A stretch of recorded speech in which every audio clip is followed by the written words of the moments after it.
बिस्मिल्लाहिर्रहमानिर्रहीम। अस्सलाम वालेकुम नाज़रीन, आपका मेज़बान अली हुसैन जी। जुडिशल कमीशन का एक इजलास होता है या अफरीदी साहब की सदारत में। Chief justice of Pakistan, supreme court of Pakistan के चीफ जस्टिस हैं और ये मुतनाज़ा तरीन आज जुडिशल कमीशन का इजलास था। इसका मकसद जो था वो पूरा कर लिया गया है।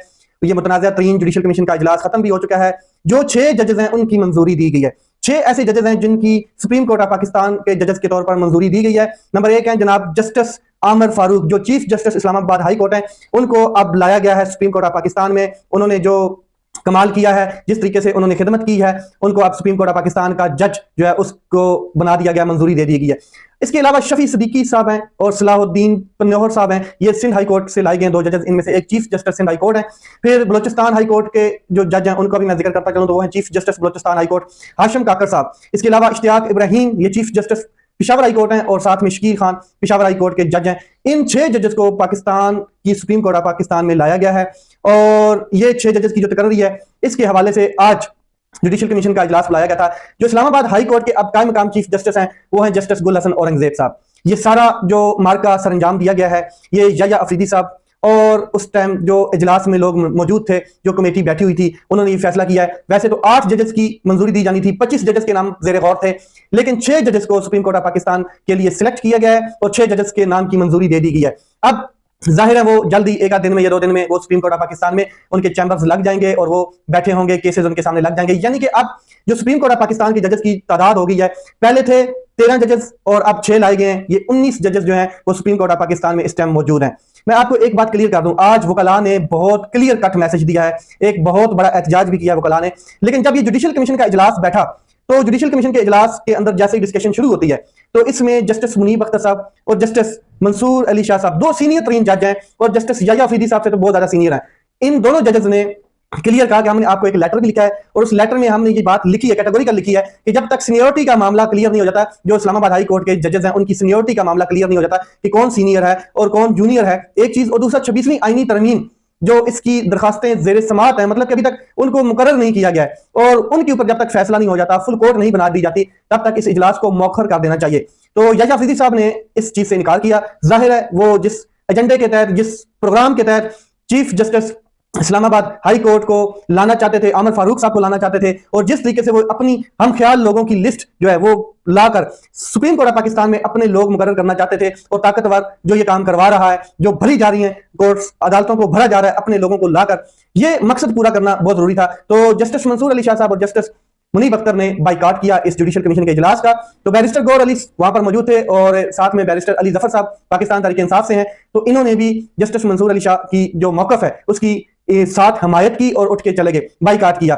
यानी कि 4 मेंबर्स जो हैं जुडिशल कमीशन के इजलास के, उन्होंने बाइकाट किया और उन्होंने कहा कि हमारा मुतालबा बिल्कुल क्लियर है कि जब तक 26वीं आईनी तरमीम का कोई फुल कोर्ट बनाकर एक एग्जैक्ट फैसला नहीं हो जाता, एक एग्जैक्ट डायरेक्शन नहीं मिल जाती और इस्लामाबाद हाई कोर्ट के जजेस की जो सीनियरिटी है उसका मामला क्लियर नहीं हो जाता, तब तक इस इजलास को मौखर कर देना चाहिए। तो मैं आपको बता दूं, वकला ने आज इसी इजलास को मौखर करने के लिए, इसी इजलास के जो चीजें सामने आ रही थी कि किस तरीके से अदालतों को जजेस से भरा जा रहा है, पीसीओ जजेस लाए जा रहे हैं, तो आज वकला ने भी एक एहतजाज किया है, भरपूर तरीके से एहतजाज किया है। वो भी मैं आपके सामने रखता हूं किस तरीके से वकला बरसे हैं, किस तरीके से अहमद खान साहब जो हैं उन्होंने क्लियर अपना मौकफ स्टांस रखा है। अहमद खान साहब ने कहा कि चीफ जस्टिस को शर्म नहीं आती है कि चीफ जस्टिस 2 सीनियर तरीन जजेस की बात सुनने की बजाय, या अफरीदी साहब के बारे में वो कह रहे हैं कि 2 सीनियर जजेस की बात सुनने की बजाय, उनको समझने की बजाय एस्टैब्लिशमेंट के एजेंडे पर चल रहे हैं। ये चीफ जस्टिस अदालत को डोगर कोर्ट बनाना चाहते हैं। ये वही डोगर कोर्ट थी जिसमें पीसीओ जजेस लाए जाते थे और पीसीओ जजेस शामिल किए गए थे। मार्शल लॉ में भी ऐसा चीजें देखने को नहीं मिली। तो लेकिन ये ज्यादा देर रुकने वाला या चलने वाला काम नहीं है कि अगर आप पीसीओ जजेस लाएंगे तो आप समझेंगे कि हमने हर चीज को फतह कर लिया है। हम सुप्रीम कोर्ट और इस्लामाबाद हाई कोर्ट के आजाद जजेस को सलाम करते हैं, इसमें कोई शक नहीं है। कुछ जजेस ऐसे हैं जो आजादाना आइन और कानून की बालादस्ती के लिए काम करना चाहते हैं, मगर उफ ये निजाम, उफ ये ताकतवर, उफ ये फार्म 47 की पार्लियामेंट, उफ ये लोग, ये सिस्टम, ये एस्टैब्लिशमेंट, ये उनको शिकंजे में लेकर बैठ गई है। एक तरमीम करने के बाद उन्होंने अदलिया को मुकम्मल कंट्रोल कर लिया है। अब सुप्रीम कोर्ट ऑफ पाकिस्तान जो है वो पैक हो चुकी है, पैकिंग क्लियर हो चुकी है, उसकी मुकम्मल हो चुकी है। आगे चलते हैं।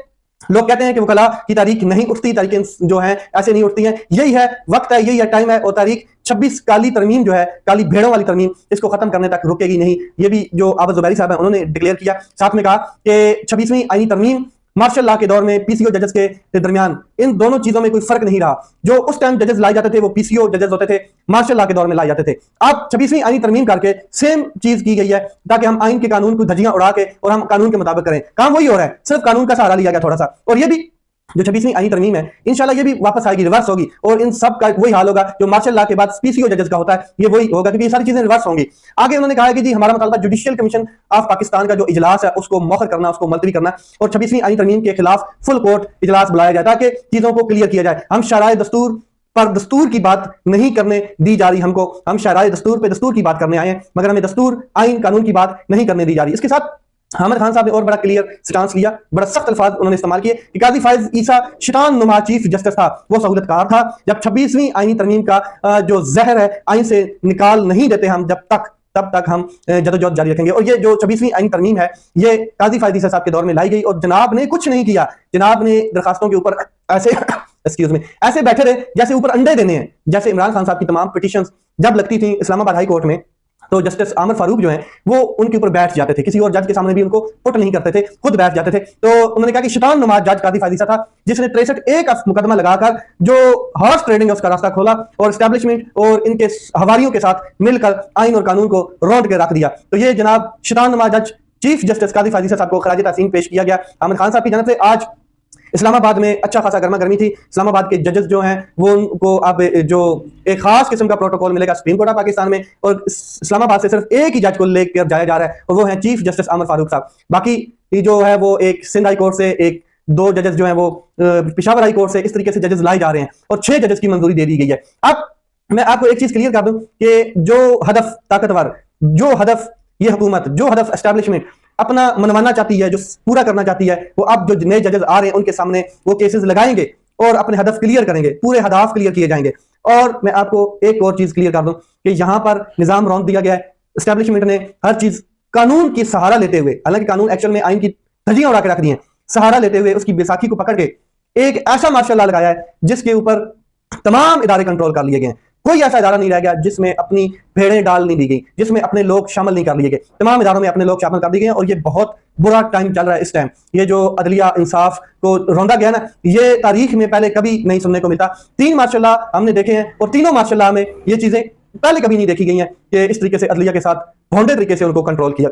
आगे चलते हैं तो इमरान खान साहब ने जो मैसेज भेजा है उन्होंने क्लियर मैसेज दिया है। इमरान खान ने कहा है कि मैं अपने केसेस का सामना इन्हीं जजेस के सामने करूंगा। यही वो जजेस जो लाए जा रहे हैं, इन्हीं जजेस के सामने मैं अपने केसेस का सामना करता रहूंगा, डट कर खड़ा हूं। मैंने आर्मी चीफ को खत डील के लिए नहीं लिखा था, बल्कि समझाने की कोशिश की थी कि अगले एक आध हफ्ते में एक और खत लिखूंगा मैं, लेकिन मैं कोशिश कर रहा हूं कि समझाया जाए। और मेरा खत जो था वो ओपन खत था, वो इस तरीके से नहीं खत था कि किसी डाकिये ने जाना है और उनके हाथ में जाकर पकड़ाना जनाब ये आपके एड्रेस पे फलां शख्स का खत आया। ओपन खत था जो पूरे पाकिस्तान ने पढ़ा, दुनिया ने पढ़ा और उसका इंग्लिश ट्रांसलेशन भी था। आगे मैं आपको बता दूं कि इमरान खान साहब क्लियर करते हैं कि चीफ जस्टिस जो याह्या अफरीदी साहब हैं उनको पैगाम भेजा है कि आपने फैसला करना है, आपने फैसला ये करना है कि आपने डिक्टेटरशिप का साथ देना है या फिर जो आइन है कानून है उसकी बालादस्ती के लिए खड़े होना है, या फिर लोगों को इंसाफ देना है या पाकिस्तानी को इंसाफ देना है। तो ये मैंने मैसेज क्लियर किया है। याह्या अफरीदी साहब को भी यही पैगाम दिया गया है जो खत लिखा गया था। तो आजादी की जंग खत्म नहीं हुई है, आजादी की जंग चलती रहेगी, लेकिन मैं अपने केसेस का सामना डट कर करूंगा, किसी किस्म की डील नहीं करूंगा। इमरान खान ने कहा कि इदारों को एक सर्वे कराना चाहिए, वहां देखना चाहिए कि लोगों का रुझान क्या है।